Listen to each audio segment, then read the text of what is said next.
অন্য কোনো ব্যক্তিকে কিন্তু দেয়া হয়নি। এতটুকুই বন্ধুরা। আমরা আজকে পড়বো হচ্ছে পুলিশ আইন থেকে প্রশ্ন আসবে ক্যাম্বালা, সেইভাবে আমরা আজকে পড়াশোনা করব, ঠিক আছে? এই আইনটা আমরা আগে পড়াইছি, ক্যাম্বালা মানে কিভাবে নাকি। আচ্ছা, এরপরে আমরা চলে যাবো পুলিশ আইনের 4 ধারায়, যেখানে বলতেছে যে দেশের সকল অংশের পুলিশের প্রশাসনিক ক্ষমতা ইন্সপেক্টর জেনারেল অফ পুলিশের উপর ন্যস্ত থাকবে। হ্যাঁ, এবং বলতেছে যে এবং সরকারের অনুমোদন ক্রমে বিশেষ কোনো ডেপুটি অথবা সহকারী ইন্সপেক্টর জেনারেলের উপর এই ক্ষমতা থাকবে। তাহলে সহজ কথা বলতেছে যে পুলিশের সকল প্রশাসনিক ক্ষমতা আইজির হাতে থাকবে, এবং সরকারের অনুমোদন ক্রমে এই ক্ষমতা অতিরিক্ত আইজির কাছেও আপনার থাকতে পারে, ঠিক আছে কিনা। জেলা পুলিশ প্রশাসন ব্যবস্থা জেলা ম্যাজিস্ট্রেটের নিয়ন্ত্রণে জেলা সুপারিনটেন্ডেন্ট অথবা সরকারের সিদ্ধান্ত ক্রমে অপর কোনো সহকারী সুপারিনটেন্ডেন্টের উপর ন্যস্ত থাকবে। অর্থাৎ জেলার যে আইন শৃঙ্খলা পরিস্থিতি, এই জেলার আইন শৃঙ্খলা এই জেলার আইন শৃঙ্খলা পরিস্থিতি, সেখানে আপনাকে বলতেছে যে আপনার এই ইয়ার উপরে থাকবে, কি কয় রে, এই জেলা ম্যাজিস্ট্রেটের নিয়ন্ত্রণাধীন এসপির উপর হচ্ছে আপনার থাকবে, ঠিক আছে কিনা। এসপির উপর আপনার থাকবে।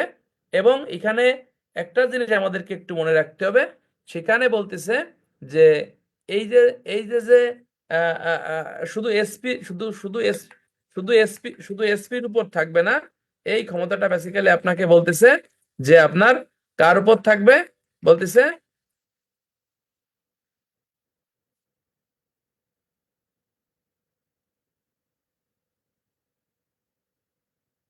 কি দেখতে পাচ্ছেন না ক্লাস?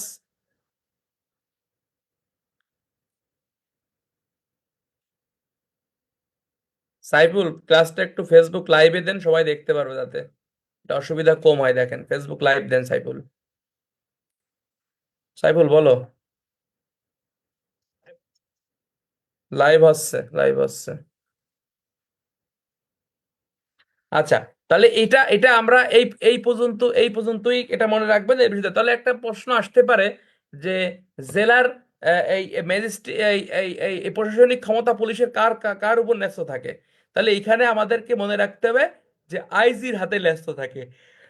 আর কার অনুমোদন ক্রমে, সরকারের অনুমোদন ক্রমে কার হাতে ন্যস্ত করা যায়, অতিরিক্ত আইজির কাছে এটা কিন্তু ন্যস্ত করা যায়, ঠিক আছে কিনা। এবং জেলার যে প্রশাসনিক ক্ষমতা বা জেলার যে আইন শৃঙ্খলা পরিস্থিতি, এটা জেলা ম্যাজিস্ট্রেটের নিয়ন্ত্রণে আপনার পুলিশ সুপারের উপর ন্যস্ত থাকবে। এবং সরকার যদি মনে করে একজন সহকারী পুলিশ সুপারিনটেন্ডেন্টের উপরও এটা ন্যস্ত করা যেতে পারে। এইগুলো আসবে না পরীক্ষায়। আচ্ছা, 5 ধারাটা একটু গুরুত্বপূর্ণ।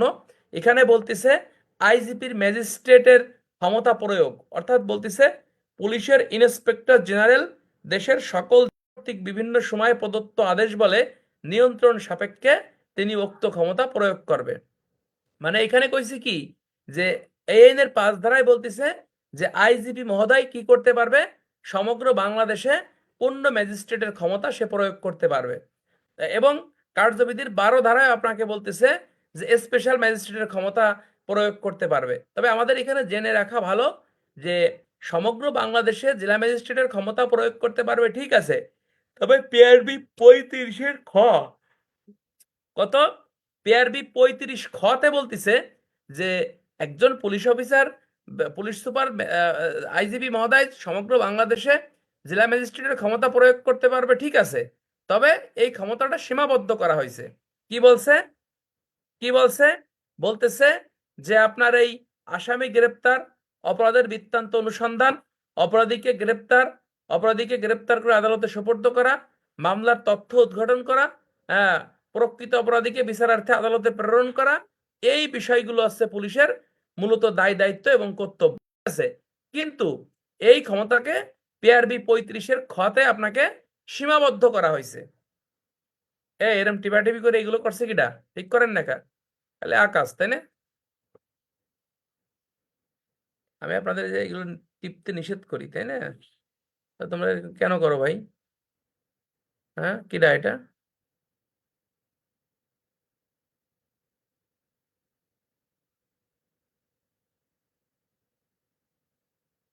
কি স্ক্রিন শেয়ার করছেন বুঝলাম না।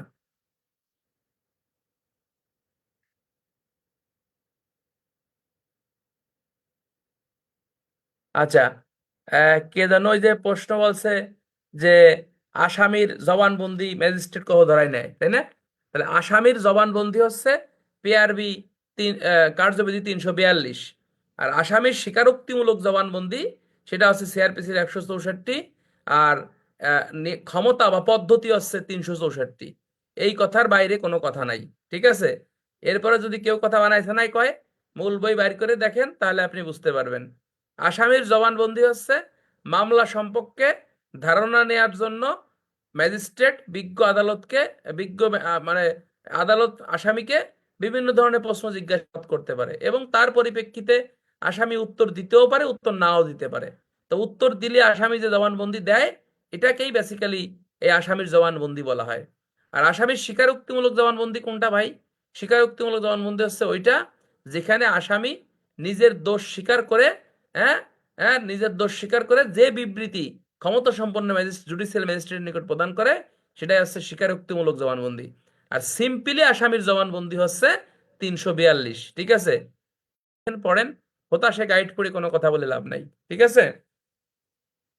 আচ্ছা, আর সাক্ষী, আসামির সাক্ষী সিআরপিসি 340, আত্মপক্ষ সমর্থনমূলক সাক্ষ্য সেটাও 340, ঠিক আছে? সিআরপিসি এগুলো আমরা আগেও পড়াইছি, আবার যখন ক্লাস নেবো তখন পড়াবানি। কিরা জানো, ওই যে ফেসবুকে পোস্ট করছে, পর ওটা আমি কমেন্ট করছি, ওটি আবার স্ক্রিনশট আমার কিরা জানো দেখালো। কি দেখাইছে আবার, ওটা দেখাও তো কি দেখালো, বুঝলাম না, আমি খেয়াল করিনি। আচ্ছা, এখন আমরা চলে যাব পুলিশ আইনের 7 ধারা। এই পুলিশ আইনের 7 ধারা, এটা কিন্তু অত্যন্ত গুরুত্বপূর্ণ। আমাদের সবার কিন্তু এই ধারাটা মুখস্থ করে ফেলতে হবে। যারা পারেন না, এটা আপনাকে মুখস্থ করতে হবে। আমরা যে পুলিশের চাকরি করি, আমরা যে বিভিন্ন অপরাধ টপরাধ করি, এই পুলিশ আইনের 7 ধারায় পুলিশের এই এই এই কথাটা আপনাকে বলতেছে যে 7 ধারায় আমাদেরকে কি কি শাস্তি দেওয়া হয়ে থাকে। আগে আমাদেরকে জানতে হবে আমাদের অধস্তনদের অযোগ্যতা, দোষ ত্রুটি, কর্তব্য অবহেলার দরুন চাকরি থেকে বিভিন্ন সময় বরখাস্ত অপসারণ করতে পারে আইজি, ডিআইজি এবং সহকারী আইজি বা বা বা এবং জেলা superintendent. That means IG, DIG এবং সহকারী আইজি, অর্থাৎ এআইজি যিনি, পুলিশের কাছে পুলিশ সুপার যিনি, এবং জেলার সুপারিনটেন্ডেন্ট, ইনরা কি করতে পারে? আমাদেরকে বিভিন্ন শাস্তি প্রদান করতে পারে। এই শাস্তিগুলোর মধ্যে রয়েছে অনধিক 1 মাসের বেতনের সমপরিমাণ জরিমানা, অনধিক 15 দিন পর্যন্ত ব্যারাকে আটক রাখা, গার্ড ডিউটি বা অন্য কোনো শ্রমসাধ্য কাজ দেওয়া, সদাচরণ বেতন হতে বঞ্চিত করা, কোনো বিশেষ পদমর্যাদা বা ভাতা আপনার রহিত করা। ঠিক আছে কিনা? কি উত্তর দিলে খুশি হতেন ভাই, বলেন? কি উত্তর, প্রশ্ন বলেন তো কি? অনধিক 1 মাসের বেতনের সমপরিমাণ জরিমানা, অনধিক 15 দিন পর্যন্ত ব্যারাকে আটক রাখা, তারপরে বলতেছে সদাচরণ বেতন হতে বঞ্চিত করা, স্বীকৃতি কখন অপ্রাসঙ্গিক, তাই না? স্বীকৃতি প্রাসঙ্গিক বা অপ্রাসঙ্গিক, এইটা বেসিক্যালি আপনাকে ওই যে সাক্ষ্য আইনের 17 থেকে 23 ধারা পর্যন্ত এ সম্পর্কে আলোচনা করা হয়েছে। ওই যে তুমি যেটা 25 এবং 26 ধারা বললা, ওটা হলো স্বীকার, একটা জিনিস মনে রাখবো, সাক্ষ্য আইন আমরা কালকের থেকে পড়াবেন, তখন বুঝবেন। স্বীকৃতি সম্পর্কে আলোচনা করছে সাক্ষ্য আইনের 17 থেকে 23 ধারা পর্যন্ত আপনাকে আলোচনা করছে। স্বীকৃতি কখন বেসিক্যালি প্রাসঙ্গিক হবে, কখন অপ্রাসঙ্গিক হবে, এই 17 থেকে 23 ধারা পর্যন্ত পড়লেই আপনি জানতে পারবেন। প্রতিটা ধারা আমরা ব্যাখ্যামূলক পড়াবানি কালকের থেকে আপনি সব এক পড়ার মধ্যে অন্য পড়া বললে এটা বেমানান দেখায়। তো এখানে অনধিক 1 মাসের বেতনের সমপরিমাণ জরিমানা, অনধিক 15 দিন পর্যন্ত আটক রাখা, গার্ড ডিউটি করা বা অন্য কোনো শ্রমসাধ্য কাজ দেওয়া, সদাচরণ বেতন হতে বঞ্চিত করা, কোনো বিশেষ পদমর্যাদা বা ভাতা হচ্ছে রহিতকরণ করা। এই যে দেখেন রিসেন্টলি অনেকগুলো পিপিএম বিপিএম বাদ দিয়ে দিয়েছে, ঠিক আছে কিনা? অনেকগুলো পিপিএম বিপিএম বাদ দিয়ে দিয়েছে না? এই যে এটাও কিন্তু এক প্রকারের দণ্ড, মনে করবেন এই সকল বিশেষ যে পদমর্যাদা দেওয়া হয়েছিল বা বিশেষ যে ভাতা দেওয়া হয়, এটাও কিন্তু সরকার বন্ধ করে দিয়েছে, তাহলে এটাও এক প্রকারের দণ্ড। আচ্ছা, আমরা একটা জিনিস মনে রাখবো, এই যে যে অধস্তন কর্মচারীদের শাস্তি দেওয়া হয়, এই শাস্তি হচ্ছে 2 প্রকার। একটা হচ্ছে গুরুদণ্ড, একটা হচ্ছে লঘুদণ্ড। এখানে বোঝার কিছু নাই, ঠাড়া মুখস্থ করতে হবে গুরুদণ্ড কোনগুলো: চাকরি হতে বরখাস্তকরণ, অপসারণ, পদাবনতি, বেতন বৃদ্ধি স্থগিতকরণ, পদোন্নতি স্থগিতকরণ, এগুলো গুরুদণ্ড।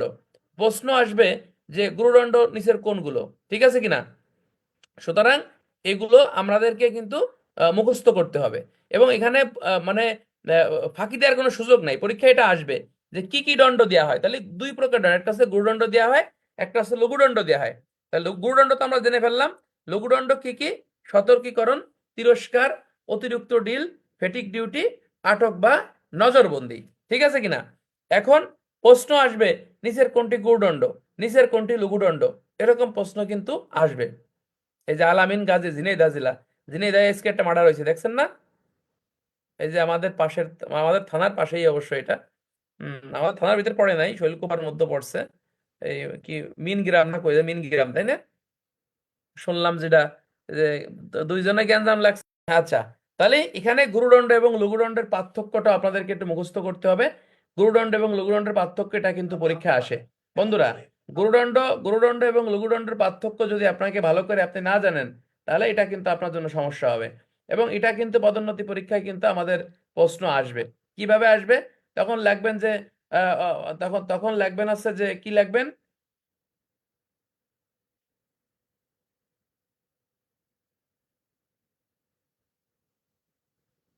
আচ্ছা, তখন তখন হচ্ছে আপনি লিখবেন যে গুরুদণ্ড হচ্ছে বড় দণ্ড, লঘুদণ্ড হচ্ছে ছোট দণ্ড। গুরুদণ্ড বড় অপরাধের জন্য দেওয়া হয়, লঘুদণ্ড ছোট অপরাধের জন্য দেওয়া হয়। গুরুদণ্ডের ক্ষেত্রে হচ্ছে আপিল চলে না, আপিল চলে। লঘুদণ্ডের ক্ষেত্রে আপনার আপিল চলে না। গুরুদণ্ড 5 প্রকার, লঘুদণ্ড ওই কয়েকটা নাম দিয়ে দেবেন, এই তো উত্তর হয়ে গেল। এটাও 7 ধারা, এটাও 7 ধারা।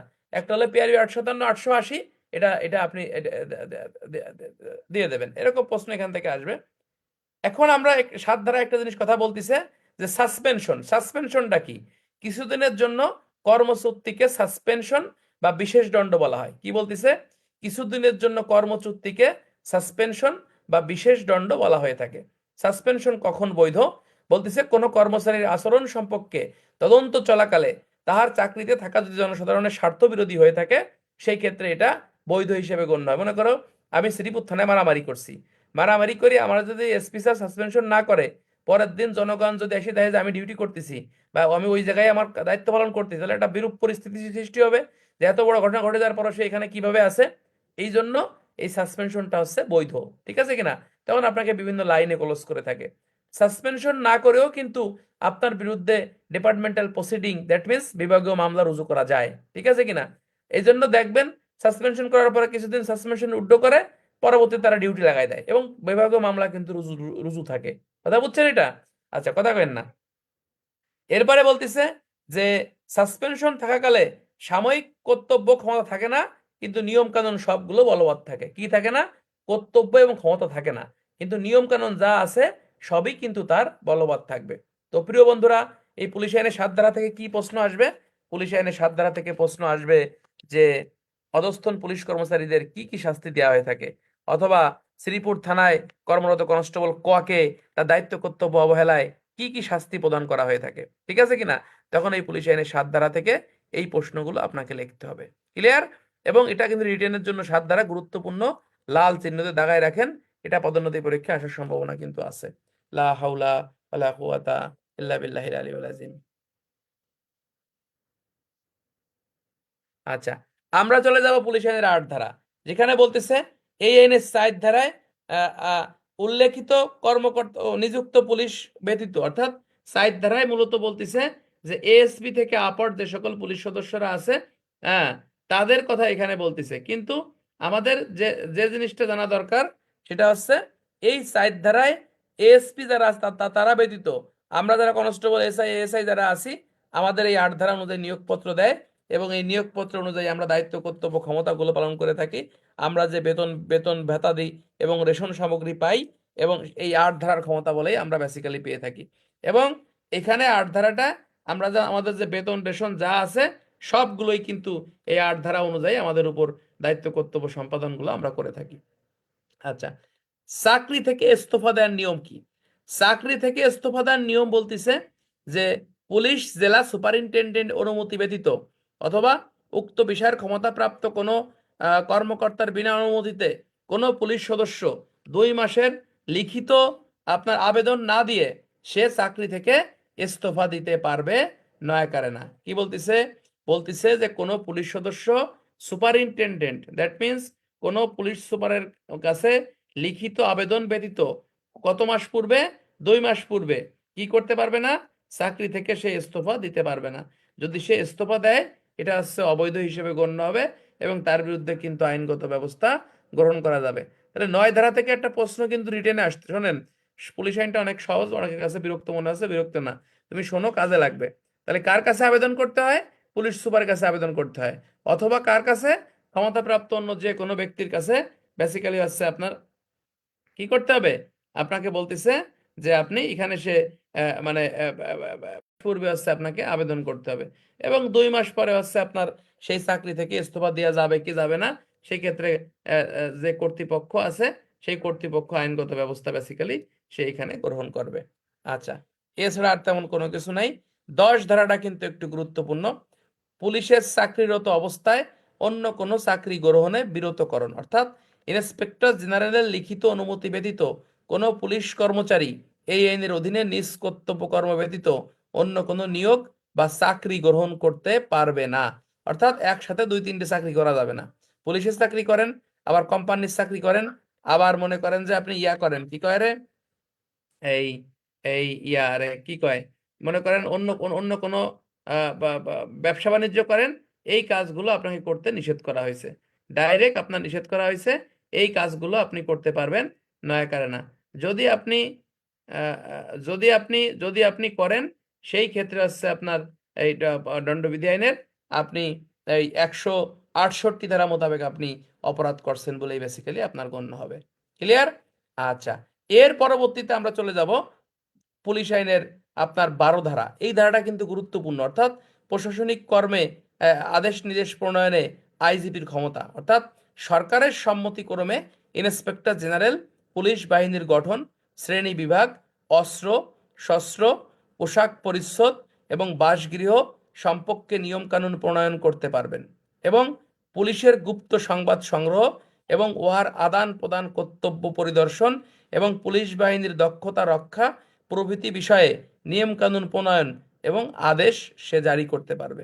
তাহলে এই যে যে আমাদের বিভিন্ন ট্রেনিং ট্রেনিং চালু হয়েছে, বিভিন্ন ট্রেনিং চালু হয়েছে, বিভিন্ন নিয়ম কানুন আমাদের পুলিশ বাহিনীতে চালু হয়েছে, এটা কে করতে পারে? এই কথা বলতেছে আপনার এই পারে হচ্ছে আপনার inspector general, that means IGP. IGP মহোদয় হচ্ছে আপনার এই নিয়ম কানুন গুলো বেসিক্যালি আপনার চালু করতে পারবে। কি কি নিয়ম কানুন বলতেছে? যে আপনার বিভিন্ন পোশাক পরিচ্ছদ, তারপরে অস্ত্র শস্ত্র, ডিউটি, তারপরে বিভিন্ন ট্রেনিং, বাসগৃহ, এই এই সংক্রান্তে কি করতে পারবে? বিভিন্ন নিয়ম কানুন প্রণয়ন করতে পারবে। কে নিয়ম কানুন প্রণয়ন করতে পারবে ভাই? আইজিপি মহোদয় এই নিয়ম কানুন প্রণয়ন করতে পারবে। এবং এই যে 12 ধারা, এটা বেসিক্যালি আপনার আইজিপি মহোদয়ের একটা বিশেষ ক্ষমতার কথা এখানে উল্লেখ করছে। কি ক্ষমতা? বিশেষ ক্ষমতার কথা এখানে উল্লেখ করছে। আচ্ছা, সম্পর্কে আলোচনা করছে পিআরবি 667, 68, 69, 70, ঠিক আছে কিনা? 667, 68, 69, 70 পিআরবি, এবং পুলিশ আইনের 13, 14 এবং 15 ধারায় অতিরিক্ত পুলিশ সম্পর্কে আলোচনা করছে। কত ধারা?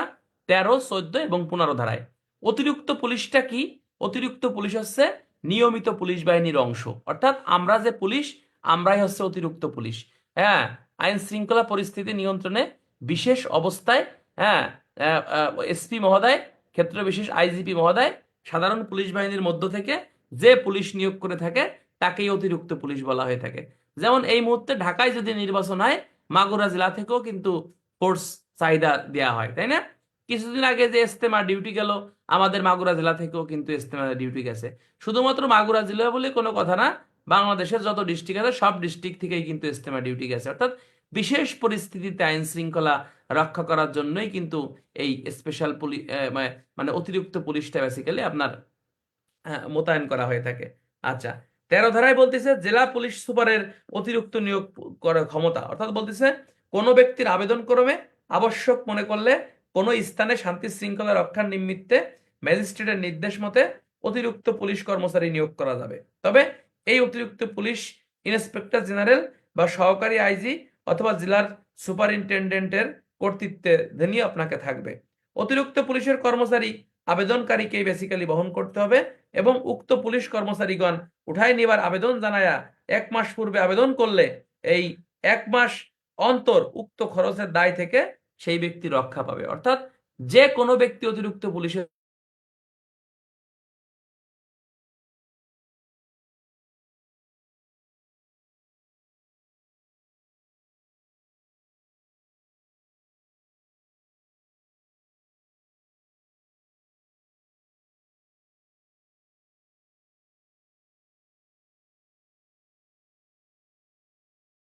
তাকে দেওয়া যাবে, সেই ক্ষেত্রে দেওয়া যাবে, এবং আবেদনকারীকেই মূলত এই অতিরিক্ত পুলিশের বেতন ভাতাদি বহন করতে হবে। যদি আবেদনকারী ব্যক্তির অতিরিক্ত পুলিশের প্রয়োজন না হয়, সেই ক্ষেত্রে বলতেছে যে আপনার 1 মাস অন্তে, হ্যাঁ 1 মাস অন্তে বা 1 মাস পূর্বে, 1 মাস পূর্বে আপনার এটাকে আবেদন করতে হবে, এবং 1 মাস পূর্বে আবেদন করার পরে 1 মাস অন্তে যাই হচ্ছে আপনার এই এই এইটার এই থেকে সে হচ্ছে রেহাই পাবে, অর্থাৎ তার অতিরিক্ত পুলিশ তার কাছ থেকে উঠ্য হবে। 14 ধারায় বলতেছে যে রেলপথ, খাল বা কোনো কলকারখানা স্থাপিত হইলে এবং যেখানে অধিক সংখ্যক লোক কাজ করে এবং উক্তরূপ সংস্থার সহিত যুক্ত কোনো ব্যক্তি কার্য বা আশঙ্কিত কার্যের কারণে অতিরিক্ত পুলিশের আবশ্যকতা দেখা দিলে ইন্সপেক্টর জেনারেল অফ পুলিশ অর্থাৎ আইজিপি মহোদয় উক্ত স্থানে অতিরিক্ত পুলিশ মোতায়েন করতে, অর্থাৎ বলতেছে দেশের জরুরি পরিস্থিতিতে বলতেছে যে আইন শৃঙ্খলা রক্ষা এবং বলতেছে রেলপথ, খাল, কলকারখানায় অথবা যেখানে অধিক সংখ্যক লোক কাজ করে থাকে সেই স্থানে শান্তি শৃঙ্খলা রক্ষা করার জন্য inspector general of police IGP মহোদয় কি করতে পারবে, আমাদের অতিরিক্ত পুলিশ বেসিক্যালি তিনি মোতায়েন করতে পারবে। এবং এই অতিরিক্ত পুলিশ কার কর্তৃত্বে থাকবে? 14 ধারায় বলতেছে আইজিপি মহোদয়ের কর্তৃত্বেই থাকবে। ঠিক আছে, 14 কতে বলতেছে যে পুলিশ ইন্সপেক্টর জেনারেল লিখিতভাবে ক্ষমতা প্রাপ্ত, অর্থাৎ দেশের পরিস্থিতি খুবই ভয়াবহ হলে বা জরুরি বিশেষ প্রয়োজন হলে আমাদের বাংলাদেশে যে রেলওয়ে নিরাপত্তা বাহিনী আছে, ওয়াস অ্যান্ড অর্ড, ঠিক আছে কিনা, ওয়াস অ্যান্ড অর্ড, এই রেলওয়ে নিরাপত্তা বাহিনীকে, তার সম্পূর্ণ বাহিনীকে বা তার অংশ বিশেষকে পুলিশ বাহিনীতে রূপান্তর করতে পারবে। এনবিআর আছে, এনবিআর, একটা চাকরি করে এখানে। আচ্ছা যাও, তো এখানে আপনারা এখানে বলতেছে যে এদেরকে কিন্তু পুলিশ বাহিনীতে রূপান্তর করতে পারে। আরএনবি, আরএনবি, হ্যাঁ আরএনবি, আমার ভুল হয়ে গেছে, আরএনবি, হ্যাঁ থ্যাংক ইউ, আরএনবি, আরএনবি, হ্যাঁ। তাহলে এই আরএনবি কে কি করতে পারে? পুলিশ বাহিনীতে রূপান্তর করতে পারে। কে করতে পারে? আইজিপি মহোদয় করতে পারে। ক ধারা মোতাবেক করতে পারে? 14 ক ধারা মোতাবেক করতে পারে। কতটুক করতে পারে? সবাইকেও করতে পারে বা কোনো অংশ বিশেষকেও সে বেসিক্যালি এখানে করতে পারে। ঠিক আছে কিনা? আচ্ছা যাও, যদি কোনো অ্যাসাইন্ড অড বাহিনীকে পুলিশ বাহিনীতে রূপান্তর করে, তাহলে এই বাহিনীটা পুলিশ বাহিনীর কর্তৃত্বে থাকবে এবং পুলিশের যাবতীয় যত সুযোগ সুবিধা আছে তারাও কিন্তু সেম ওই একই সুযোগ সুবিধা তারা কিন্তু পাবে। 15 ধারায় বলতেছে উপদ্রব এলাকায় অতিরিক্ত পুলিশ মোতায়েন। উপদ্রব এলাকা মিন্স বলতেছে সরকার ইচ্ছে করলে সরকারি গেজেট বিজ্ঞপ্তি প্রকাশ পূর্বক এবং অন্য যে কোনো পদ্ধতিতে দেশের কোনো নির্দিষ্ট এলাকাকে উপদ্রব বা বিপজ্জনক এলাকা বলিয়া ঘোষণা করতে পারবে, অথবা এইরূপ ঘোষণা প্রচার করতে পারে যে করা হবে। অর্থাৎ অনেক সময় মানে সরকার গেজেটেড বিজ্ঞপ্তি প্রকাশের মাধ্যমে উপদ্রব এলাকা ঘোষণা করা যায়। যেমন এই যে কিছুদিন আগে পাহাড়ে গ্যাঞ্জাম হয়েছে, তাই না? তো এই সকল এলাকায় গেজেট প্রকাশ করতে পারে যে আজকের থেকে এখানে সাধারণ জনগণের চলাচল প্রবেশ নিষেধ। সেই সকল এলাকায় শান্তি শৃঙ্খলা রক্ষা করার জন্য সরকার কি করতে পারে? আপনার এই অতিরিক্ত পুলিশ মোতায়েন করতে পারে উপদ্রব এলাকায়। এবং এই উপদ্রব এলাকায় আমাদের যে পুলিশের নিয়মিত পুলিশ বাহিনী আমরা আছি, আমাদের মধ্য থেকে এই পুলিশ বাহিনীকে বেসিক্যালি আপনার নিয়োগ করা হবে এবং তাদের বেতন ভাতা দিই বলতেছে, তাদের বেতন ভাতা দিই আপনার এই উক্ত স্থানের অধিবাসীদের মধ্য থেকে বেসিক্যালি আপনার নেওয়া হবে। এখানে আমাদেরকে আরো একটু জেনে রাখা দরকার বা জেনে রাখা ভালো যে এই যে তাদের কাছ থেকে যে টাকাটা আদায় করা হবে এটাকে পিউনিটিভ ট্যাক্স বা পিটনি কর, পিউনিটিভ ট্যাক্স বা পিটনি কর আহ, আহ, আহ, আহ, আহ, ইয়া কি বলে ওটা, বলে আছে বেসিক্যালি আছে আপনার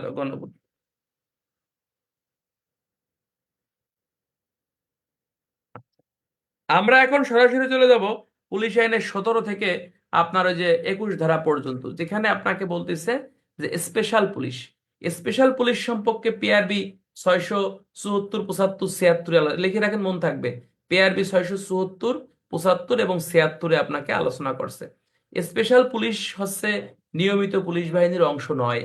এই স্পেশাল পুলিশ সাধারণত সমাজের আহ, আহ, ব্যক্তিদের মধ্য থেকে এই স্পেশাল পুলিশ বেসিক্যালি আপনার নিয়োগ করা হয়ে থাকে এবং এই স্পেশাল পুলিশ, এই স্পেশাল পুলিশ আইন শৃঙ্খলা রক্ষা, চোরাচালান প্রতিরোধ, মাদক দ্রব্য প্রতিরোধ, হ্যাঁ দাঙ্গা দমন, হ্যাঁ 1952 সালে চোরাচালান প্রতিরোধে এই স্পেশাল পুলিশকে বেসিক্যালি নিয়োগ করা হয়ে থাকে।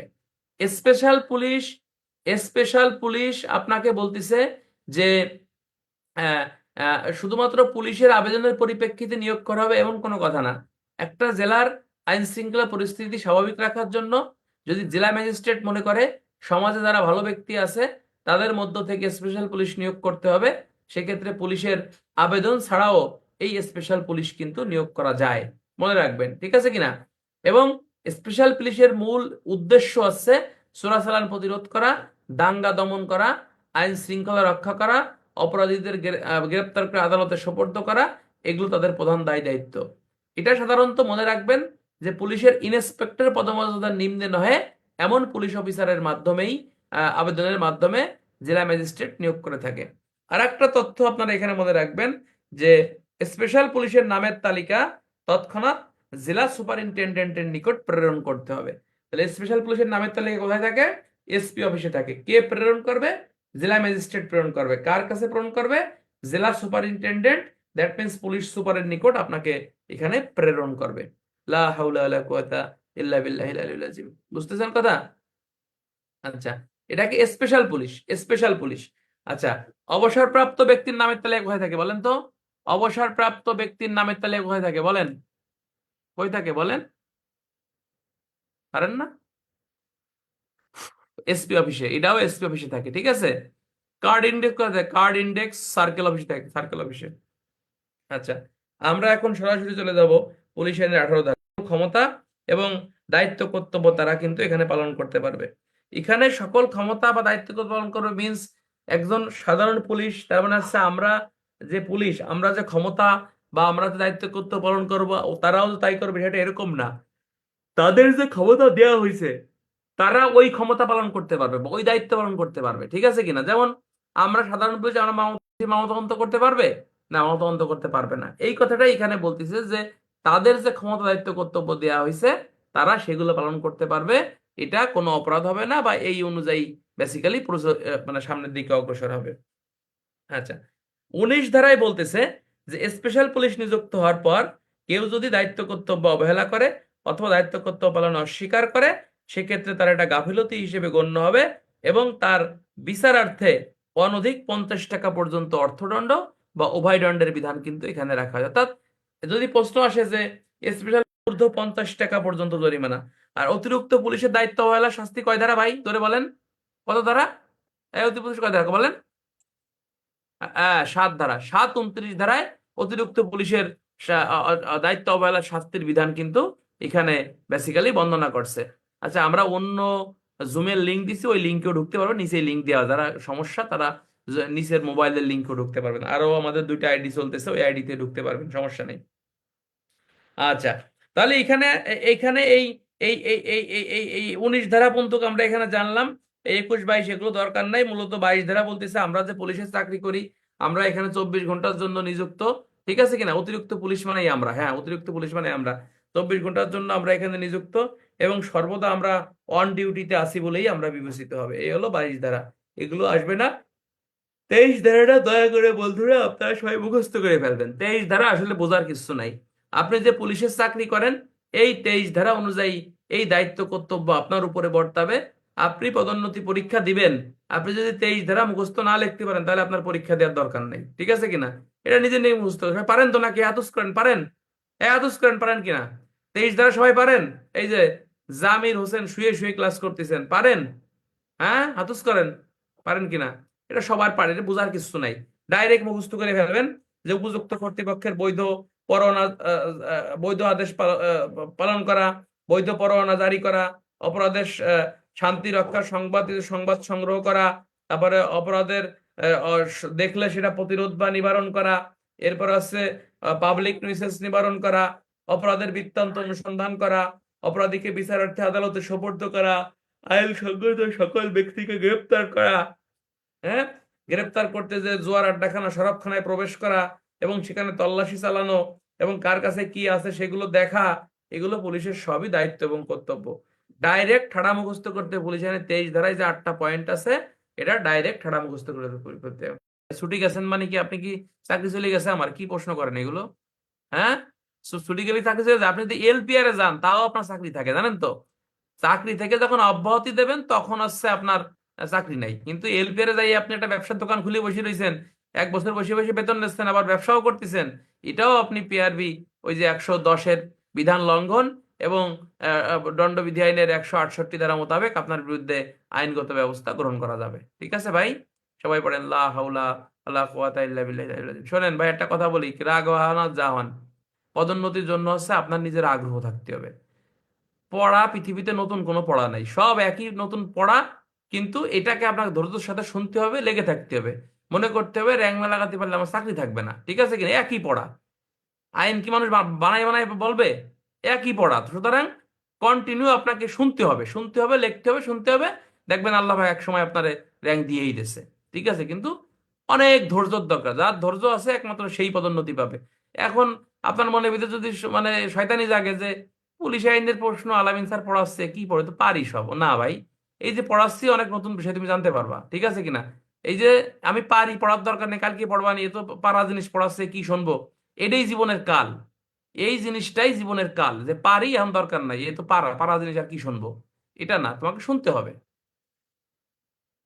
আচ্ছা, একজন বলছে যে স্যার, অতিরিক্ত পুলিশ এবং special police 15, special police police আইনের 17, 18, 19, অতিরিক্ত পুলিশ নিয়মিত পুলিশ বাহিনীর অংশ, স্পেশাল পুলিশ নিয়মিত পুলিশ বাহিনীর অংশ না। অতিরিক্ত পুলিশ দায়িত্ব অবহেলা করলে পুলিশ আইনের 7, 29 শাস্তির ব্যবস্থা। স্পেশাল পুলিশ দায়িত্ব অবহেলা করলে পুলিশ আইনের 19 ধারায় শাস্তির ব্যবস্থা। অতিরিক্ত পুলিশ অতিরিক্ত পুলিশ আছে আপনার এই কোনো ব্যক্তির আবেদন ক্রমে নিয়োগ করা হয়ে থাকে, অথবা আইন শৃঙ্খলা রক্ষার্থে সাধারণ পুলিশ বাহিনী থেকে নিয়োগ করা হয়ে থাকে। স্পেশাল পুলিশ সাধারণত জনসাধারণের মধ্য থেকে নিয়োগ করা হয়ে থাকে। স্পেশাল পুলিশ ক্ষেত্র বিশেষ জেলা ম্যাজিস্ট্রেট নিয়োগ করতে পারে। অতিরিক্ত পুলিশ জেলা ম্যাজিস্ট্রেট নিয়োগ করতে বেসিক্যালি পারে না। কিন্তু কত পার্থক্য হয়ে গেল, তো কি দরকার আছে? মোটামুটি 5 মার্কের পরীক্ষায় আসলে আপনি 60টা পার্থক্য লিখবেন। ঠিক আছে, এটা এটা একটা টেকনিক। 5 মার্কের প্রশ্ন আইছে, পার্থক্য লেখছেন 4 দিয়ে 5টা, তাহলে ভালো মার্ক পাবেন না। কমসে কম 7 থেকে 8টা পার্থক্য লিখবেন। অতিরিক্ত পুলিশের ইংরেজি অ্যাডিশনাল পুলিশ, স্পেশাল পুলিশের ইংরেজি হচ্ছে স্পেশাল পুলিশ, ইংরেজিটা লিখবেন, তাহলে এখানে কিন্তু আপনার ফুল মার্কস ওয়ার্ক করবে। আচ্ছা, স্পেশাল পুলিশের ব্যয়ভার ম্যাজিস্ট্রেট দেন, আর অতিরিক্ত পুলিশের ব্যয়ভার মানে সরকার বহন করে, বা আবেদন ক্ষেত্র বিশেষে আবেদনকারী বহন করে। ঠিক আছে না ভাই? লা হাওলা ওয়ালা কুওয়াতা ইল্লা বিল্লাহিল আযীম। আচ্ছা, পুলিশ আইনের 24 ধারা। আমরা পুলিশের চাকরি করি, আমাদের যত আবেদন আছে, যত সমন আছে, ওয়ারেন্ট আছে, খানা তল্লাশি আছে, পরোয়ানা আছে, বা অন্যবিধ আইনসঙ্গত পরোয়ানার জন্য আবেদন আছে, এই সকল ক্ষেত্রে বলতিছে যে এই সকল ক্ষেত্রে আপনাকে কি বলতিছে? বলতিছে যে আপনার আবেদন করতে পারবে। কি আবেদন করতে পারবে? পুলিশ আইনের 24 ধারা মোতাবেক সকল পুলিশ অফিসার আবেদনের মাধ্যমে ম্যাজিস্ট্রেটকে বিষয়টা অবগত করবে। ক্লিয়ার? পুলিশ আইনের 25, 26, 27 এই 3টা ধারা একসাথে পড়বেন। এখানে বেওয়ারিশ বা দাবিদারবিহীন সম্পত্তি পাইলে পুলিশের দায় দায়িত্ব কি বা করণীয় কি?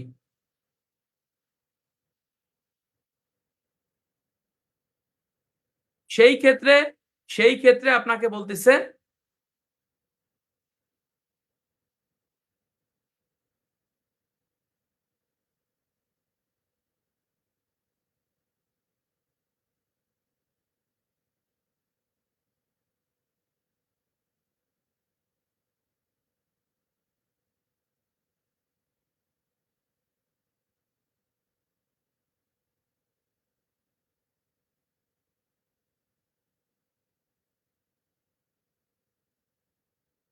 কোন পর্যন্ত গেলাম ভাই, কোন পর্যন্ত গেলাম? আচ্ছা, হ্যাঁ, 24, 25, 26, হ্যাঁ, 25, 26, 27 এখানে মূলত বেয়ারিশ সম্পত্তি পাইলে পুলিশের দায় দায়িত্ব কিংবা করণীয় কি, এই প্রশ্নটাও কিন্তু গুরুত্বপূর্ণ। এখানে ওই যে আপনাকে মোটামুটি পুলিশ এটা হেফাজতে নেবে, জব্দ তালিকার মাধ্যমে এটা এটা হেফাজতে নেবে, ম্যাজিস্ট্রেটকে জানাবে, ম্যাজিস্ট্রেট পুলিশকে যেভাবে পরিচালনার নির্দেশনা দেবে, ম্যাজিস্ট্রেট পুলিশ ওইভাবে পরিচালিত হবে। তারপরে 6 মাসের মধ্যে প্রকৃত মালিককে হাজির হওয়ার নির্দেশ দেবে। 6 মাসের মধ্যে প্রকৃত মালিক যদি হাজির না হয়, সেই ক্ষেত্রে এটাকে নিলামে বিক্রি করে দিতে হবে। বিক্রিকৃত টাকা সরকারি কোষাগারে জমা রাখতে হবে। ঠিক আছে কিনা? এবং পরবর্তীতে যদি হাজির হয়, সেক্ষেত্রে তাকে ওই টাকা ফেরত দেওয়ার বিধান কিন্তু আইনে আছে।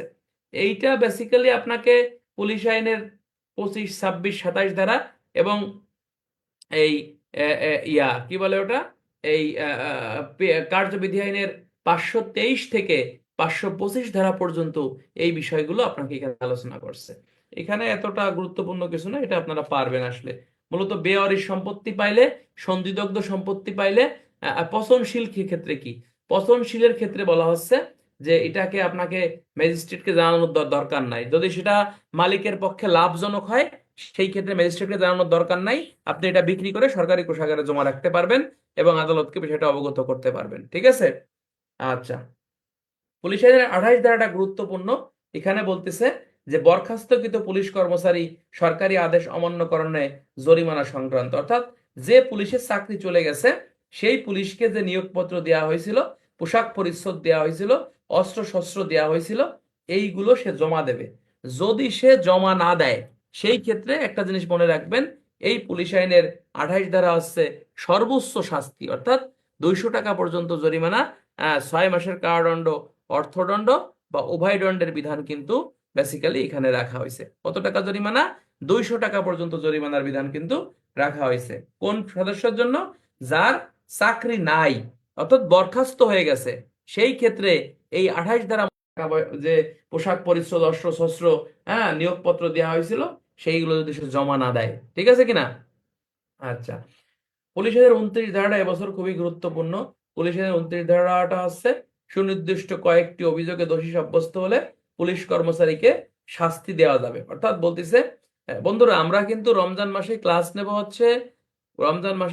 হচ্ছে রাত 9টা থেকে, কালকে থেকে রাত 9টা থেকে ক্লাস হবে ইনশাল্লাহ। ঠিক আছে? রাত 9টা থেকে আমাদের ক্লাস হবে ইনশাল্লাহ। আচ্ছা, পুলিশ আইনের 29 ধারায় যেটা বলতেছে যে যে কোনো পুলিশ কর্মচারী যদি নিম্নলিখিত দোষগুলো করে সেই ক্ষেত্রে ম্যাজিস্ট্রেট আদালতে তাকে বিচারার্থে প্রেরণ করা যাবে। কোথায় প্রেরণ করা যাবে? ম্যাজিস্ট্রেট আদালতে। বলতেছে কর্তব্যচ্যুতি বা ইচ্ছাকৃতভাবে কোনো নিয়ম হচ্ছে অমান্য করলে। তারপর হচ্ছে 2 নম্বরে বলতেছে ইচ্ছাকৃতভাবে কোনো দায়িত্ব পালনে যদি বৈধ আদেশ অমান্য করেন। 3 নম্বরে বলতেছে যে এই আইনের 9 ধারার বিধান অমান্য করে কর্তৃপক্ষের বিনা অনুমতিতে 2 মাস মানে নোটিশ না দিয়ে চাকরি থেকে যদি চলে যান। ঠিক আছে কিনা? 4 নম্বরে বলতেছে ছুটি গ্রহণ করার পর ছুটির মেয়াদ আনতে যুক্তিসঙ্গত কারণ ব্যতীত যদি কাজে আপনি যোগ না দেন, অর্থাৎ যদি হাজির না হয়, যদি অতিবাস করেন, বিনা কারণে আপনি অতিবাস করলে পুলিশ আইনের 29 ধারা মোতাবেক আপনি অপরাধী। এরপরে বলতেছে উপযুক্ত অনুমতি ব্যতি রেখে পুলিশের কর্ম ব্যতীত অন্য কোনো কর্মে নিযুক্ত হওয়া, অর্থাৎ যে চাকরি আপনি করেন এই চাকরি ব্যতীত অন্য কোনো কাজে যদি আপনি আপনি এই ধারা মোতাবেক আপনি অপরাধী। ভীরুতার অপরাধে অপরাধী হলে, এই যে গতকাল একটা ঘটনা ঘটছে ফেসবুকে দেখলাম, সবাই বলে যেটা যে এসআই না এসআই রাখিয়ে দুইজন পলাইছে, তাহলে এটা কিন্তু অন্যায়, এটা কিন্তু ভীরুতার অপরাধে এটা অপরাধী। ঠিক আছে কিনা? এই ভীরুতার অপরাধ প্রমাণিত হলে পুলিশ আইনের 29 ধারা মোতাবেক শাস্তির বিধান আছে। আর 7 ধারায় বলতেছে পুলিশ হেফাজতে থাকাকালীন কোনো আসামির উপর অন্যায়ভাবে শারীরিক নির্যাতন বা আঘাত করলে, অর্থাৎ আসামি আপনি ধরে নিয়েছেন, এই আসামিকে যদি আপনি অন্যায়ভাবে শারীরিক নির্যাতন করেন বা আঘাত করেন সেই ক্ষেত্রে 29-এর 7 ধারা মোতাবেক কি হচ্ছে, আপনার এটা অপরাধ করা হয়েছে বলেই গণ্য হবে। এই পুলিশ আইনের 29 ধারায় মোট 60টা পয়েন্ট আছে, 60টা ক্লোজ আছে। এই অপরাধ যদি প্রমাণিত হয় ম্যাজিস্ট্রেট আদালতে সোপর্দ করতে হবে এবং অপরাধ প্রমাণিত হলে 3 মাসের বেতনের সমপরিমাণ জরিমানা, 3 মাস পর্যন্ত সশ্রম বিনাশ্রম কারাদণ্ড বা উভয় দণ্ডের বিধান কিন্তু এখানে রাখা হয়েছে।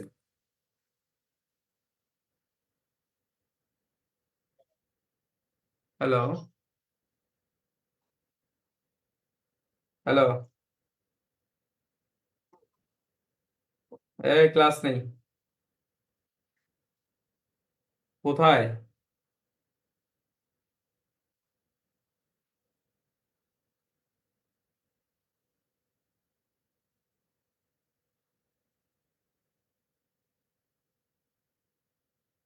আচ্ছা, সেই ক্ষেত্রে আপনাদের এই এই শোনেন, একটা জিনিস মনে রাখবো আমরা, পুলিশ আইনের 29 ধারার এই শাস্তিটা কিন্তু মনে রাখবো। যখনই পুলিশ আইনের 29 ধারার প্রশ্ন পরীক্ষায় আসবে। হ্যালো,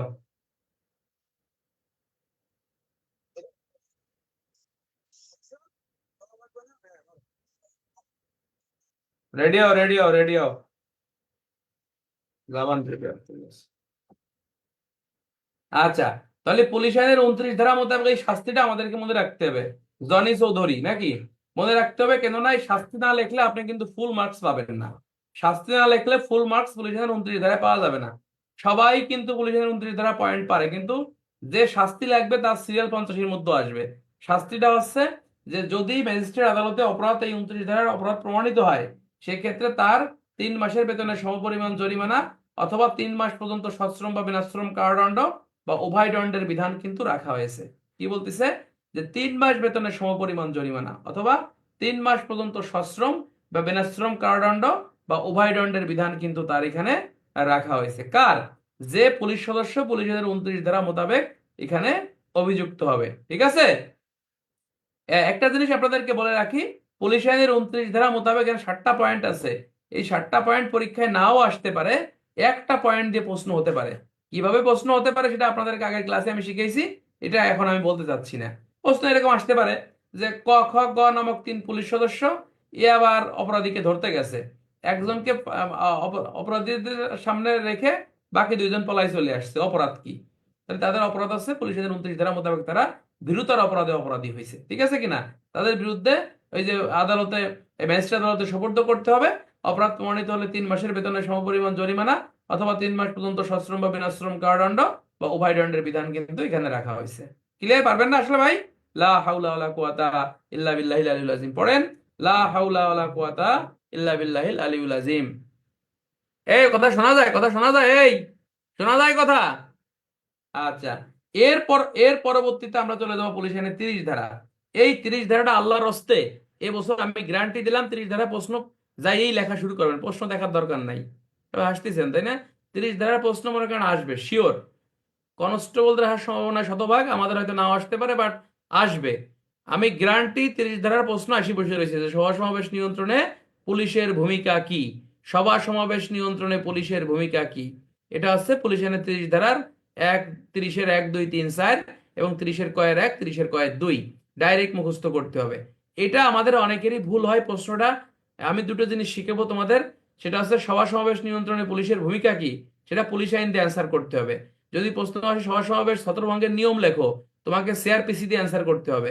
যদি প্রশ্ন আসে বেআইনি সমাবেশ কাকে বলে, হ্যাঁ, বেআইনি সমাবেশ কাকে বলে, সেক্ষেত্রে ওই দণ্ডবিধির 141 দিয়ে অ্যান্সার করতে হবে। ঠিক আছে?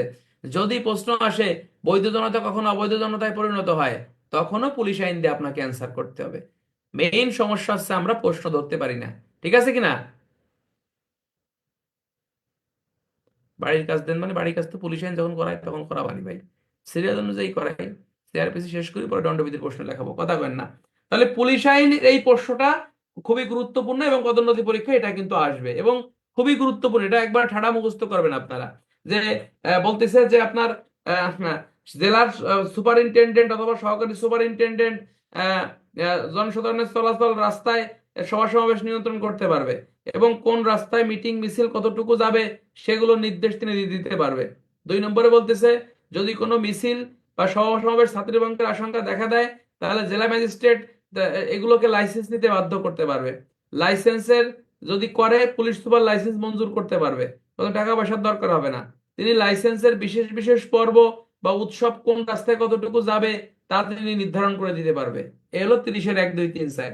30-এর ক-1 বলতেছে যদি লাইসেন্সের শর্ত অমান্য করে এদেরকে ছত্রভঙ্গের নির্দেশ দিতে দেওয়া যাবে এবং ছত্রভঙ্গ না হলে এটা অবৈধ জনতায় পরিণত হবে এবং অবৈধ জনতায় পরিণত হলে সিআরপিসির 127 থেকে 131 ধারার পদ্ধতি অনুসরণ করে এদেরকে ছত্রভঙ্গ করতে হবে। নর্মালি এখান থেকে যে প্রশ্নটা পদোন্নতি পরীক্ষা আসবে সেটা হচ্ছে বৈধ জনতা কখন অবৈধ জনতায় পরিণত হয় লেখো। তাহলে 30 ধারার অধীনে প্রদত্ত লাইসেন্সের শর্ত নিয়ে কোনো সমাবেশ যখন পরিচালিত হবে তখন সেটা বৈধ জনতা। আর এই সমাবেশের শর্ত অনুযায়ী লাইসেন্স নেওয়ার পরে যখন মানে লাইসেন্সের শর্ত অমান্য করবে, ছত্রভঙ্গের নির্দেশ দিবে, ছত্রভঙ্গ হবে না, তখন সেটা হচ্ছে আপনার অবৈধ জনতা। ঠিক আছে কিনা? আর ঠাড়া মুখস্থ করতে হবে একটা জিনিস, সভা সমাবেশ নিয়ন্ত্রণে পুলিশের ভূমিকা কি, দায়িত্ব কি, কর্তব্য কি, ক্ষমতা কি, সেটা পুলিশ আইনের 30-এর 1, 2, 3, 4, 30-এর ক-1, 30-এর ক-2। পারবেন আসলে ভাই? পারবেন আসলে নাকি? কথা কি ক্লিয়ার? ক্লিয়ার? আমি ক্লাসে কোনো ভাও কথা কই না, ভাও গল্পও করি না। যতটুকু থাকবো শুধু পড়ার উপরই থাকবো, তাই না বন্ধুরা? লা হাওলা ওয়ালা কুওয়াতা ইল্লা বিল্লাহিল আলিয়্যুল আযীম। ব্যাটসম্যান বন্ধু বান্ধবদের দাওয়াত দেন যে আগামীকাল আলামিন স্যার নতুন ক্লাস শুরু করতেছে, নতুন ব্যাচের মতো করে সাক্ষ্য আইন এবং পিআরবির উপর ভিত্তি করে রাত 9টা থেকে ক্লাস। সবাই থাকতে হবে আমাদের, ঠিক আছে? আচ্ছা, আমরা পুলিশ আইনের 31 ধারায় চলে যাব, যেখানে বলতেছে যে জনসাধারণের চলাচলের স্থানে শান্তি শৃঙ্খলা রক্ষা করা পুলিশের দায়িত্ব কর্তব্য। অর্থাৎ রাস্তাঘাটে কলকারখানায়, তারপরে আপনাকে বলতেছে বলতেছে যে আপনার এই সভা সমাবেশের এই যেখানে অধিক জনগণ হয়, স্টিমার ঘাট হয়, হ্যাঁ, তারপরে আছে রেল স্টেশন যেখানে আছে, ফেরিঘাট যেখানে আছে, যেখানে অধিক লোকের সমাগম হয়, সেইখানে আপনার আইন শৃঙ্খলা রক্ষা করা বা শান্তি শৃঙ্খলা পরিস্থিতি বজায় রাখার দায়িত্ব হচ্ছে পুলিশের, দায়িত্ব অন্যতম কর্তব্য। ঠিক আছে কিনা? 32 ধারায় বলতেছে যে পুলিশ আইনের 30 ধারা, 30-এর কয়ের 1, কয়ের 2 এবং 31 ধারা, ঠিক আছে কিনা, এই সকল ক্ষেত্রে এই যে যে সভা সমাবেশের লাইসেন্স দেওয়া হয়েছিল, এই সভা সমাবেশে অংশগ্রহণকৃত সদস্যরা যদি কি করে, বলতেছে যে অমান্য করে, সেক্ষেত্রে তার শাস্তি অনূর্ধ্ব 200 টাকা জরিমানা। এমসিকিউ, কত টাকা জরিমানা? জোরে বলেন, কত টাকা? অনূর্ধ্ব নাকি অনূন্য? অনূর্ধ্ব মানে সর্বোচ্চ 200 টাকা পর্যন্ত জরিমানা। খুবই মজার বিষয় হচ্ছে অবৈধ জনতার শাস্তি দণ্ডবিধির 143, আর বেআইনি সমাবেশ বা অবৈধ জনতা একই কথা, সেটা 143। আবার পুলিশ আইনেও শাস্তি আছে, পুলিশ আইনের 32 ধারায় বলতেছে অনূর্ধ্ব 200 টাকা জরিমানা। কার শাস্তি এটা বন্ধুরা? এই জনি চৌধুরী, কার শাস্তি? এটা শাস্তি হচ্ছে যারা অবৈধ জনতা, যারা অবৈধ জনতা তাদের শাস্তি পুলিশ আইনের 32 ধারায় লেখা আছে। এটা অনেকের জীবনে চোখেও পড়ে না, কিন্তু লেখা আছে ওজন শাস্তি কত?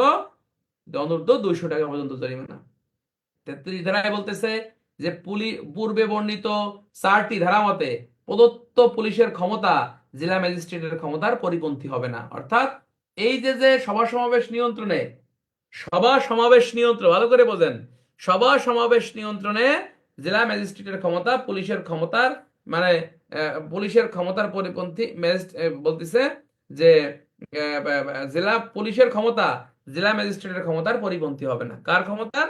জেলা পুলিশের ক্ষমতা জেলা ম্যাজিস্ট্রেটের ক্ষমতার পরিপন্থী হবে না। অর্থাৎ সভা সমাবেশ নিয়ন্ত্রণে এখানে জেলা ম্যাজিস্ট্রেটকে প্রায়োরিটি দিয়েছে, অর্থাৎ এখানে এসপির ক্ষমতা কম, অর্থাৎ জেলা ম্যাজিস্ট্রেটের ক্ষমতা এখানে বেশি। এই কথা আপনাকে বলতেছে 33 ধারায়। এমসিকিউ আসতে পারে, সভা সমাবেশ নিয়ন্ত্রণের নিচের কার ক্ষমতা বেশি? জেলা ম্যাজিস্ট্রেট, পুলিশ সুপার, কোনোটি না। সঠিক অ্যান্সার হচ্ছে আপনার জেলা ম্যাজিস্ট্রেটের ক্ষমতা বেশি, পুলিশ সুপারের ক্ষমতা এখানে কম করা হয়েছে। আচ্ছা, 34 ধারাটা ঠাডা মুখস্থ করবেন। এই 34 ধারাটাও খুবই গুরুত্বপূর্ণ। 30 এবং 34 এই দুটো ধারা পুলিশ আইনে সবাইকে মুখস্থ করতে হয়।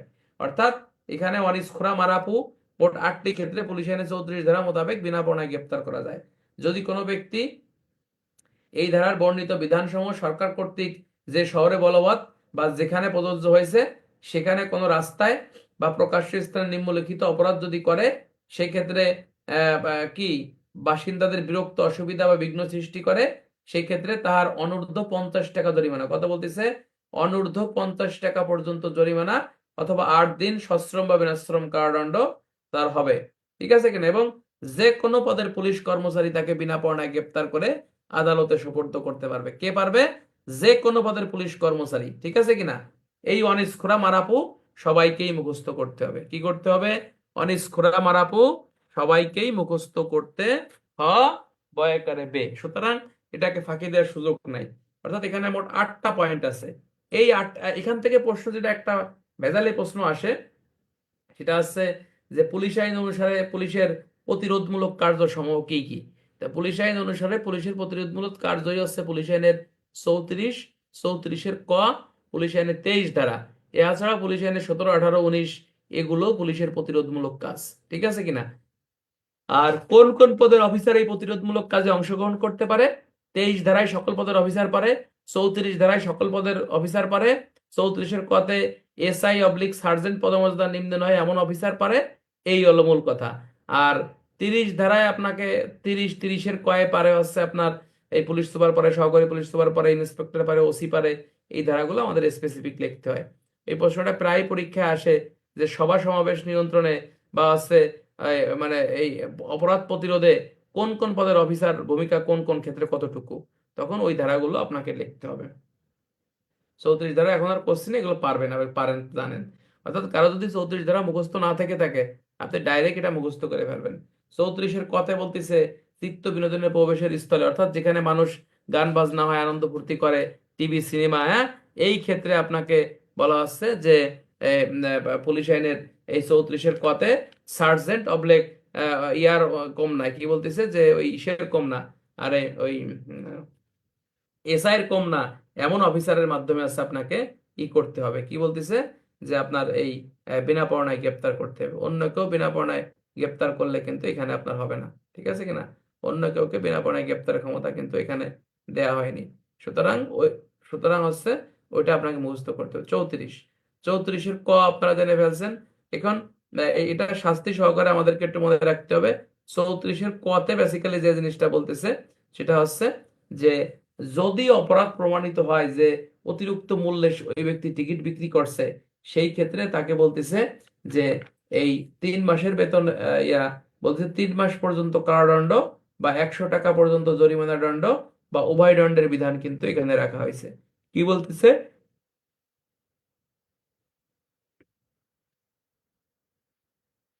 আচ্ছা, বলতেছে যে 3 মাস 3 মাস পর্যন্ত 3 মাস পর্যন্ত হচ্ছে আপনার এই জরিমানা, কারাদণ্ড অথবা 100 টাকা পর্যন্ত অর্থদণ্ড বা উভয় দণ্ডের বিধান কিন্তু এখানে বেসিক্যালি আপনার রাখা হয়েছে।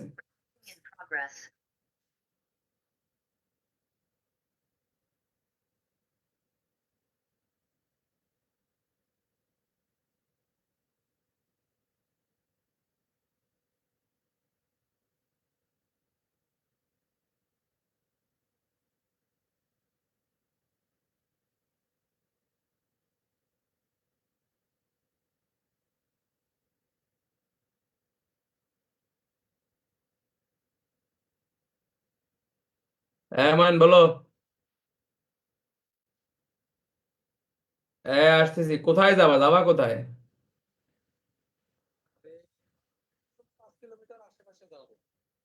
আর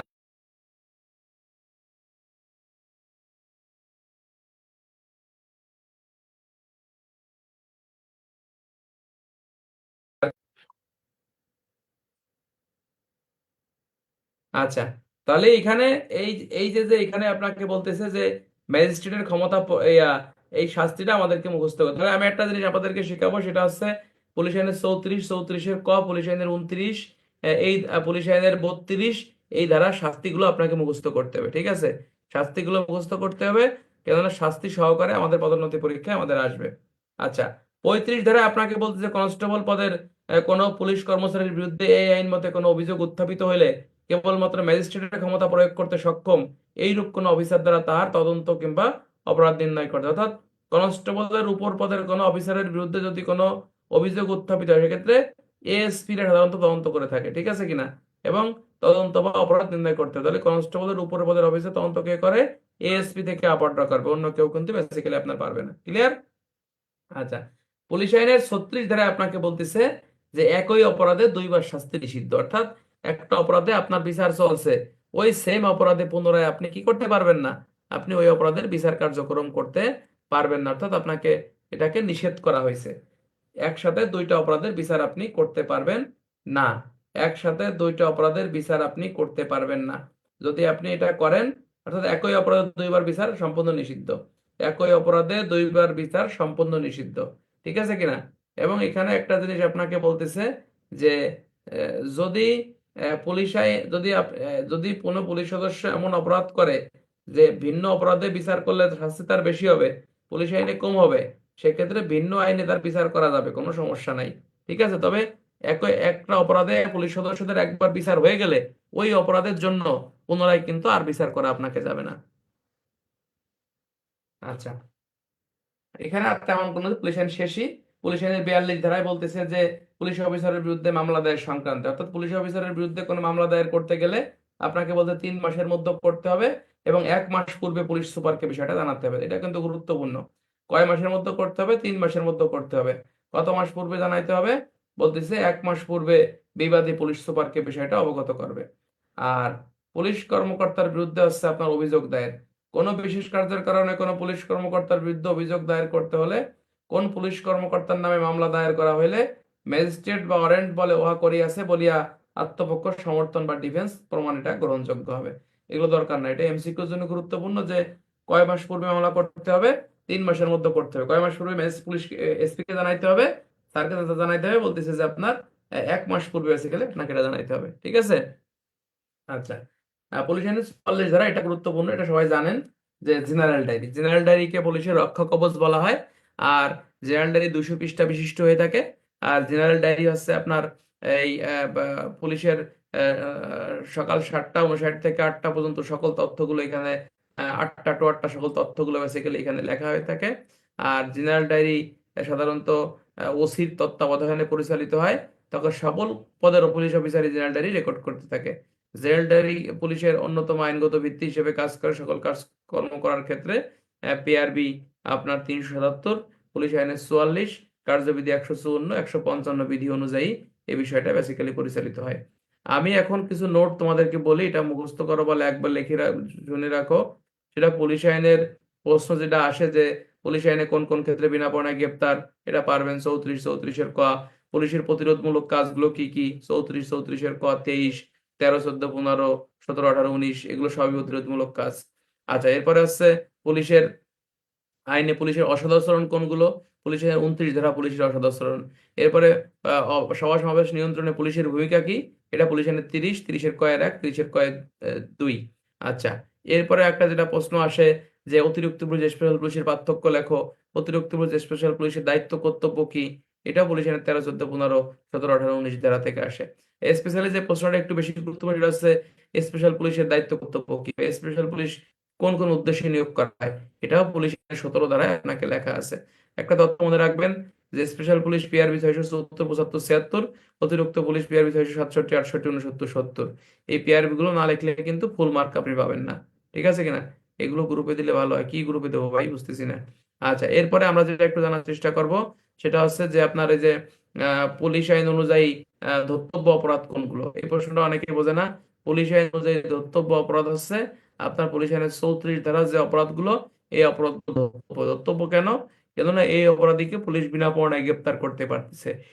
এই দিক বিবেচনা করে পুলিশ আইনের 34 ধারা যে 8টা পয়েন্ট, এই 8টা পয়েন্টের অপরাধ কোনো ব্যক্তি করলে সে ধর্তব্য অপরাধ হিসেবেই গণ্য হবে। ঠিক আছে কিনা? আচ্ছা, এরকম প্রশ্নই আসবে, এছাড়া তেমন কোনো গুরুত্বপূর্ণ আমি দেখি না। ক্লিয়ার?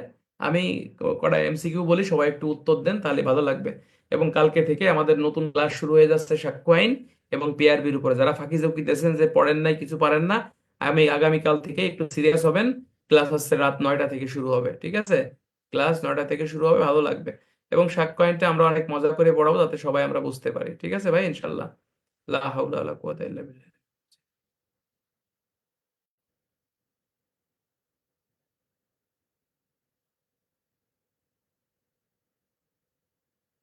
আচ্ছা বলেন, পুলিশ আইনের।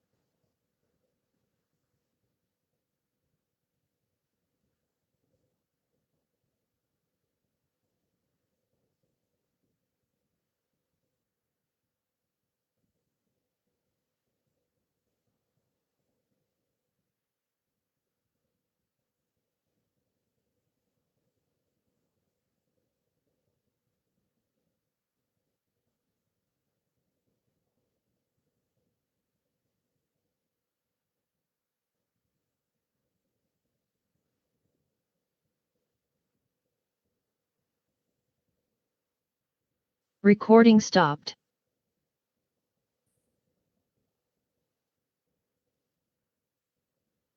9টা করছি তো ভাই, 9টাই তো মনে হয় ভালো হয় ভাই। আজকে পুলিশ আইনটা আমরা দেখলাম, 9টাই তো মনে হয় ভালো হয়।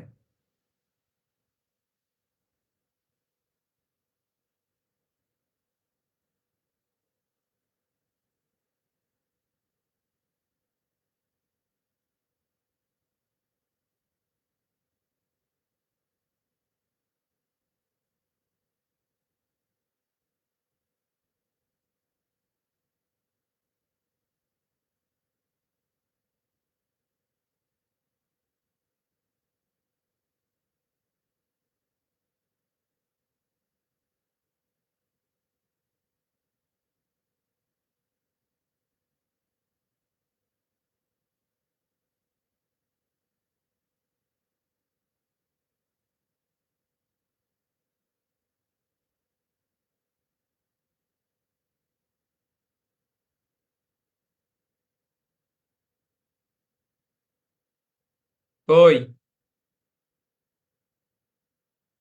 চলে গেলে চলে যাও, নাহলে আমি আসি, আমি ফ্রি হয়েছি এখন।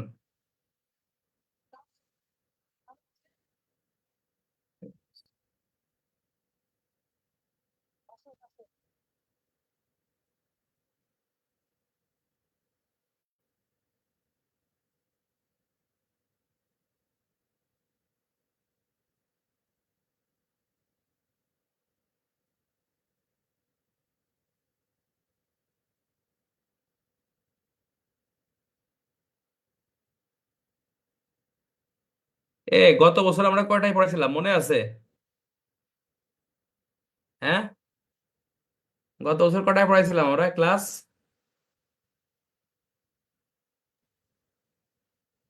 9টায় পড়াইছি, 9টায় পড়াইছিলাম, 9টায়। আমার খেয়াল আছে ভাই, 9:30, 9টায় পড়াইছিলাম গত বছর, 9টায় ছিল, ঠিক আছে। 10টা রাত অনেক বেশি বেজে যায় ভাই, 10টা রাত অনেক বেশি বেজে যায়, ঠিক আছে। 9:30 পারলে ভালো হয় স্যার, 9:30 হলে। 9:30 এই বেশি যায়, 9টায় স্যার দেখবেন, গত বছর 9টায়। স্যার 9:30 তার করে আগের করেন বছর স্যার, বছর তার আগের না বছর না আমার শেষ হবে না স্যার। কালকের দিনের জন্য স্যার, কালকের দিনের জন্য অন্তত 10টাই দেন স্যার, কালকে পরীক্ষা দিতে হবে তো।